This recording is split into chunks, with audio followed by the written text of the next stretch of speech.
안녕하세요, 여러분. 건강한 시니어 라이프 무병장수 건강 채널입니다. 오늘은 정말 중요한 주제를 가지고 왔어요. 바로 고혈압과 당뇨병을 식단으로 관리하는 방법입니다. 화면을 2번 터치하면 건강이 찾아옵니다. 자, 시작하겠습니다. 혹시 이런 고민 해보신 적 있으신가요? 병원에서 혈압이 높다고 하는데 짠 음식을 정말 끊어야 할까? 당뇨 진단받고 나서 뭘 먹어야 할지 모르겠어.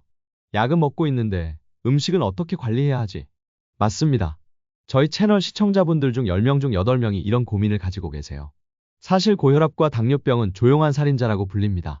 왜냐하면 별다른 증상이 없으면서도 우리 몸의 혈관을 조용히 망가뜨리기 때문이죠. 더 무서운 건 이 두 질환이 따로 오지 않는다는 겁니다. 고혈압 환자의 무려 80%가 당뇨병을 함께 앓고 있어요. 그리고 약만으론 한계가 있습니다. 하지만 좋은 소식이 있어요. 올바른 식단 관리만 해도 놀라운 변화를 경험할 수 있습니다. 실제로 연구 결과를 보면 혈압이 평균 10에서 15mm까지 떨어지고 혈당 수치는 20에서 30%까지 개선되며 합병증 위험은 무려 50%나 줄어듭니다. 네, 맞습니다. 음식이 이렇게 강력한 약이 될 수 있어요. 오늘 영상에서는 어렵고 복잡한 이론은 빼고요. 내일부터 바로 실천할 수 있는 구체적인 방법들만 알려드릴게요. 나트륨을 줄이는 간단한 조리법부터 혈당을 안정시키는 식사 순서, 그리고 마지막에는 하루 식단표까지 모든 걸 실제 사례와 함께 보여드리겠습니다. 건강한 식단은 하루아침에 만들어지지 않지만 오늘이 바로 그 시작점이 될 수 있어요. 70세에 시작해도 늦지 않습니다. 80세에 시작해도 분명히 달라질 수 있어요. 그럼 지금부터 함께 시작해볼까요? 첫 번째로 고혈압의 가장 큰 적인 나트륨부터 정복해보겠습니다. 챕터 2. 나트륨 줄이기 고혈압의 첫 번째 적. 자, 이제 고혈압의 가장 큰 적인 나트륨을 정복해봅시다. 나트륨이 혈압에 미치는 영향 정말 놀라워요. 나트륨을 단 1g만 줄여도 혈압이 2에서 8mm나 떨어집니다. 그런데 우리나라 시니어분들이 하루에 얼마나 드시는지 아세요? 권장량은 2000mg인데 실제로는 3500mg을 드세요. 거의 2배 가까이 더 많이 드시는 거예요. 그런데 여기서 중요한 건 우리가 모르는 사이에 나트륨을 많이 섭취한다는 거예요. 라면 한 봉지, 하루 권장량의 90%입니다. 김치 한 접시, 벌써 300mg이에요. 된장찌개 한 그릇, 800mg이 들어있어요. 특히 조심해야 할 건 이런 것들이에요. 가공식품인 햄, 소시지, 어묵, 젓갈류인 멸치젓, 새우젓, 그리고 인스턴트 식품들이죠. 그럼 어떻게 줄일 수 있을까요? 첫 번째, 조리법을 바꿔보세요. 소금 대신 레몬즙, 식초, 허브를 활용해보세요. 구이나 찜 요리를 늘리고 볶음, 조림은 줄여보세요. 두 번째, 식품 선택을 똑똑하게 하세요. 저나트륨 간장이나 된장을 선택하고 가공식품은 가능한 피해주세요. 세 번째, 외식할 때는 국물을 적게 드시고 반찬 간을 조절해달라고 요청해보세요. 작은 변화가 큰 차이를 만들어냅니다. 챕터 3. 혈당 관리의 핵심 탄수화물 똑똑하게 먹기. 탄수화물에 대한 오해부터 풀어볼까요? 당뇨가 있다고 해서 탄수화물을 아예 끊어야 한다고 생각하시는 분들이 많은데 그렇지 않습니다. 중요한 건 종류와 양이에요. 혈당지수라는 걸 들어보셨나요? 같은 탄수화물이라도 혈당을 빠르게 올리는 것과 천천히 올리는 것이 있어요. 우리가 선택해야 할 건 혈당을 천천히 올리는 좋은 탄수화물입니다. 좋은 탄수화물로는 현미, 귀리, 보리 같은 통곡물이 있어요. 고구마, 단호박도 좋고요. 콩류인 강낭콩, 렌틸콩도 추천합니다.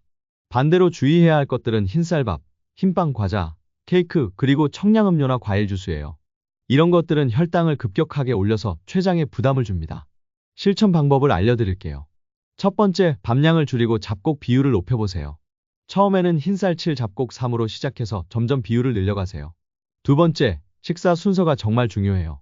채소를 먼저 드시고 그 다음 단백질, 마지막에 탄수화물 순서로 드세요. 이렇게 하면 혈당 상승이 훨씬 완만해집니다. 세 번째, 천천히 씹어서 드세요. 최소 20분 이상 걸려서 식사하시면 포만감도 느끼고 혈당 관리에도 도움이 됩니다. 챕터 4. 단백질 섭취, 근육 유지와 혈당 안정화. 시니어분들에게 단백질이 왜 중요한지 말씀드릴게요. 나이가 들면서 근육량이 줄어드는데 이게 단순히 힘이 약해지는 문제가 아니에요. 근육이 줄어들면 기초대사율이 떨어지고 혈당 조절도 어려워집니다. 단백질은 또 다른 장점이 있어요. 혈당을 급작스럽게 올리지 않으면서도 포만감을 오래 유지시켜줍니다. 그래서 과식을 방지하는 효과도 있어요. 하루에 얼마나 드셔야 할까요? 체중 1kg당 1.0에서 1.2g이 필요해요. 60kg이시라면 하루에 60에서 72g 정도 드시면 됩니다. 좋은 단백질 공급원을 소개해 드릴게요. 동물성 단백질로는 생선이 최고예요. 특히 고등어, 삼치, 연어 같은 등푸른 생선이 좋아요. 닭가슴살, 계란, 저지방 유제품도 훌륭한 선택입니다. 식물성 단백질로는 두부, 된장이 있고요. 견과류인 아몬드, 호두도 좋아요. 퀴노아나 각종 콩류도 추천합니다. 조리 방법도 중요해요. 구이나 찜 위주로 드시고 튀김이나 부침은 최대한 피해주세요. 양념할 때는 소금 대신 허브나 향신료를 활용해보세요. 단백질을 골고루 섭취하시면 근육도 유지하고 혈당 관리에도 큰 도움이 될 거예요. 챕터 5. 건강한 지방 섭취법. 지방에 대한 오해부터 바로잡아보죠. 많은 분들이 지방은 무조건 나쁘다고 생각하시는데 그렇지 않아요. 우리 몸에 꼭 필요한 영양소입니다. 중요한 건 어떤 지방을 얼마나 섭취하느냐예요. 하루 총 칼로리의 20에서 35% 정도는 지방으로 섭취하는 게 좋아요. 포화지방과 불포화지방을 구분해서 선택하는 게 중요합니다. 추천하는 건강한 지방들을 소개해 드릴게요. 첫 번째는 오메가3 지방산이에요.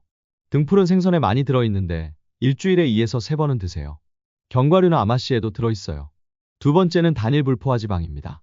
올리브오일, 아보카도에 많이 들어있고 참기름도 소량 사용하시면 좋아요. 반대로 피해야 할 지방들도 있어요. 트랜스 지방이 들어있는 마가린이나 쇼트닝, 그리고 포화지방이 많은 삼겹살이나 버터는 되도록 피해주세요. 튀김류나 패스트푸드도 마찬가지예요. 실천 방법을 알려드릴게요. 조리용 기름은 반드시 계량해서 사용하세요. 견과류는 하루에 한 줌, 30g 정도만 드시고요. 생선 섭취를 늘리는 게 가장 좋은 방법입니다. 좋은 지방을 적절히 섭취하시면 혈관 건강에도 도움이 되고 필수 비타민 흡수도 잘 됩니다. 챕터 6. 혈압 혈당에 도움되는 슈퍼푸드. 과학적으로 효과가 입증된 도움이 되는 식품들을 소개해 드릴게요. 첫 번째는 마늘입니다. 마늘은 혈압을 평균 10mm나 떨어뜨리는 효과가 있어요.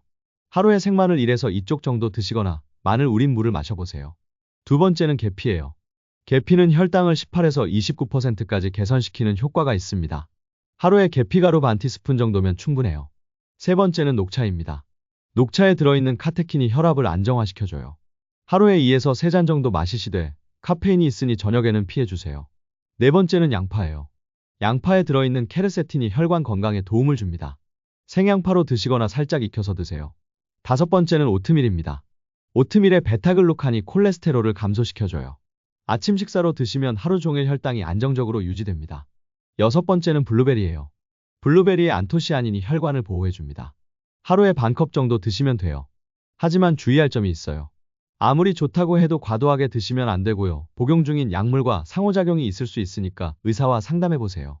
개인차도 있으니까 본인에게 맞는 적정량을 찾아가시는 게 중요합니다. 챕터 7. 하루 식단표와 실전 레시피. 이제 실제로 어떻게 드시면 되는지 구체적인 하루 식단을 보여드릴게요. 1800칼로리 기준으로 말씀드릴게요. 아침은 450칼로리입니다. 잡곡밥 한 공기, 된장찌개 한 그릇에 두부와 미역을 넣어주세요. 계란찜 하나, 그리고 김치와 나물 2가지 정도면 됩니다. 점심은 550칼로리예요. 현미밥 3분의 2공기, 생선구이 한 토막, 채소볶음 한 접시, 미역국, 그리고 반찬 2가지 정도 드세요. 저녁은 450칼로리입니다. 잡곡밥 한 공기, 닭가슴살 샐러드, 야채 스프 한 그릇이면 충분해요. 간식으로는 견과류 한 줌, 저지방 우유 한 잔, 방울토마토 10개 정도, 그리고 녹차 2잔 드시면 돼요. 이렇게 하면 총 350칼로리가 됩니다. 간단한 레시피도 알려드릴게요. 마늘 현미밥은 현미에 다진 마늘과 올리브오일 한 방울만 넣어서 지으시면 돼요. 계피 오트밀은 오트밀에 저지방 우유와 계피가루, 블루베리를 넣어서 끓이시면 됩니다. 양파 닭가슴살 스테이크는 닭가슴살에 양파, 허브, 레몬즙만 넣고 구우시면 되고요. 이런 식으로 드시면 맛도 좋고 건강에도 좋은 식사를 할 수 있어요. 챕터 8. 마무리, 성공적인 식단 관리 팁. 마지막으로 장기간 실천하실 수 있는 핵심 전략을 말씀드릴게요. 첫 번째는 점진적으로 변화하는 거예요. 한 번에 모든 걸 바꾸려고 하지 마세요. 주 단위로 하나씩 개선해 나가시면서 작은 성공 경험을 쌓아가세요. 두 번째는 가족과 함께 하는 거예요. 혼자서 하기보다는 가족 식단도 함께 개선하시고 서로 격려하고 체크해 주세요. 건강한 외식 장소도 함께 개발해 보세요. 세 번째는 기록의 힘을 활용하세요. 혈압, 혈당 수치를 기록하고 식단 일기도 써보세요. 몸무게나 허리둘레 변화도 추적해 보시면 동기부여가 됩니다. 네 번째는 전문가와 상담하는 거예요. 정기적인 건강검진을 받으시고 영양사 상담도 활용해 보세요. 특히 약물 조절은 반드시 의사와 상의하셔야 합니다. 건강한 식단은 하루아침에 만들어지지 않습니다. 하지만 오늘부터 시작한다면 3개월 후에는 분명히 달라진 자신을 만날 수 있을 거예요. 지금 당장 할 수 있는 것부터 시작해보세요. 내일부터 실천할 한 가지를 선택하시고 혈압계나 혈당계로 현재 상태를 확인해보세요. 그리고 가족들과 함께 식단 개선 계획을 세워보시기 바랍니다. 건강한 시니어 라이프를 위한 여러분의 도전을 진심으로 응원합니다. 궁금한 점이 있으시면 댓글로 남겨주세요. 다음에도 더 유용한 건강 정보로 찾아뵙겠습니다. 감사합니다.